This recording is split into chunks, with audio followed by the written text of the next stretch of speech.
Hello everyone, thanks once again for tuning in. So here's our last review of 2023. We're getting it in right up here at 12:31, so I guess I can also say Happy New Year to you. We're going to be talking about the ASICS Novablast 4. This is going to be the first time I reviewed consecutive versions of a shoe. I did the Novablast 3 and it was less than a year ago. It's going to be nice because it's still pretty fresh in my mind.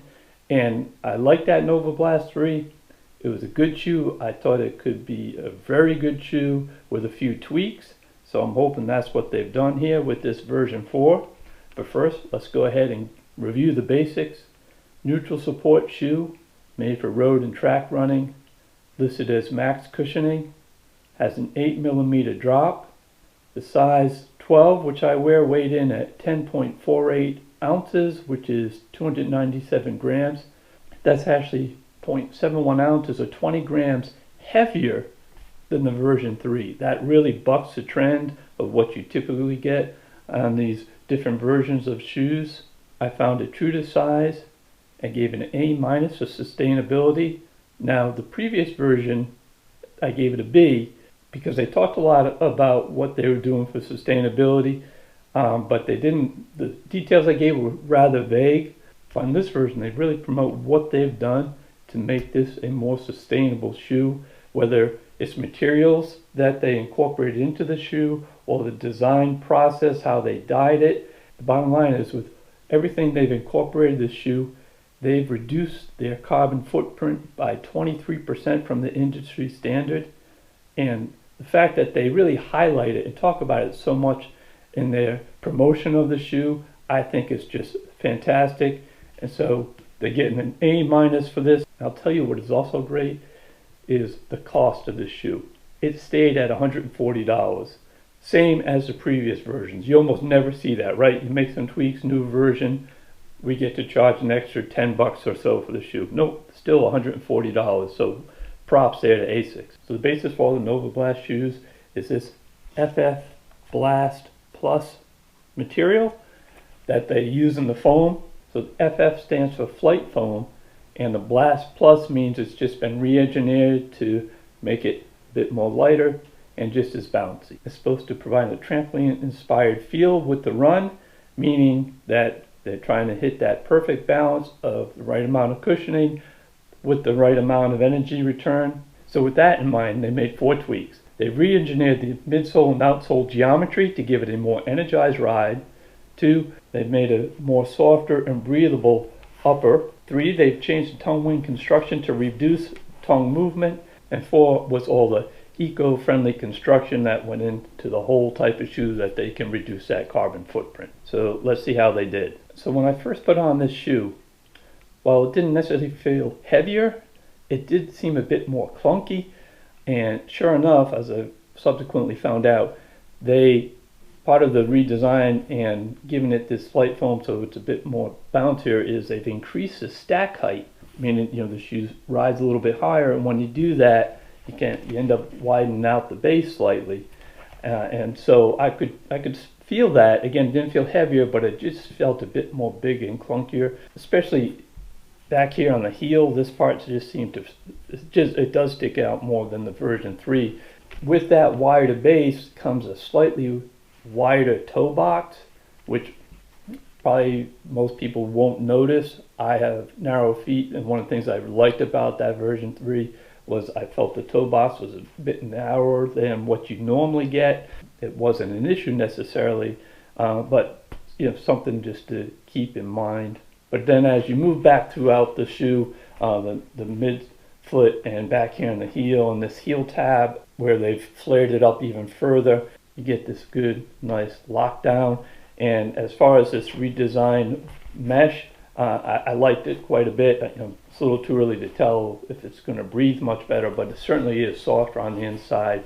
And so it gives a very good fit. Now as for the ride, I have 37 miles on it. First thing I'll say about the shoe, and this is the same with the version 3. If you just put the shoe on, somebody said, guess the cushioning, I'm sure you wouldn't say max cushioning. You'd say it's more of a neutral mid cushioning, which is a good thing for me. Felt the same. It's fairly quite stiff. What I did find with version 3 is it did seem to break in slightly when I was a little over 100 miles. I'm expecting the same thing to happen with this one. I'm telling you that because I really like the cushioning on it and that bit more of a firm feel. We can call it max if you want. I'll just call it good. And as for the responsiveness, again, this is funny because when I took it to doing the different, did some everywhere from strides to a slower run, and I thought, yeah, it feels really quite the same throughout, which most shoes for me don't. Certain ones seem to do better at different speeds, somewhere along that gradient from strides to slow runs. And I look back on the version 3, I said the same thing about that one too, that it just seemed to give you the same type of ride and responsiveness no matter what speed you're going. So that hasn't changed.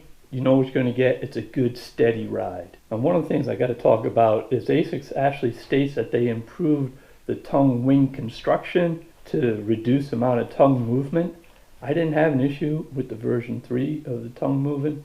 However, so far I have an issue with the tongue moving on both of these shoes when I've been out running. Weird, obviously they didn't use me as a beta tester in their tongue movement design.